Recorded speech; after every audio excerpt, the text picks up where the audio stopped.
The mysterious wall, and everyone always wants to know what's on the other side of it. Mother Susan Marie's home, the Visitation Monastery. And little boys have climbed up and jumped over, and they've decided that they're going to, swim in the lake. Wanderers find an oasis, more than 7 acres of grassy knolls and gardens in Bay Ridge, Brooklyn, with God at its center. It's really just to help us preserve, as the tabernacle does, that presence of the Lord in a very intense way. It's in 1903 when the Visitation Sisters first make this, once an institution for inebriates during the Civil War, their country home. Around it was just farmland, empty land, no houses across the street from Ridge The Boulevard. farmland is their second home in Brooklyn. Bishop Lachlan personally inviting the sisters from Maryland to the borough half a century before. And the bishop himself came to Baltimore physically, knocked on the door, And gives them a mission to open a school for young girls, one of the very first and longest running in the Diocese of Brooklyn. physicians, psychologists,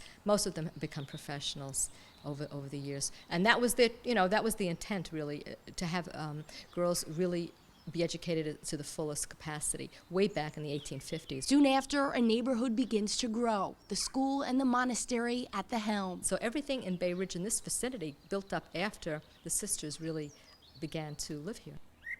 On the grounds are statues and stations of the cross more than a century old. This is one of your This is one of favorites. my favorite statues because that is a statue of St. Jane de Chantal, who's our foundress. In the summer, the bees buzz, and in the winter, I'm told the hills are great for sledding. Sliding down this hill and almost into the lake is a great adventure for any one of us. Any woman can book a private retreat at the monastery by calling 718-745-5151.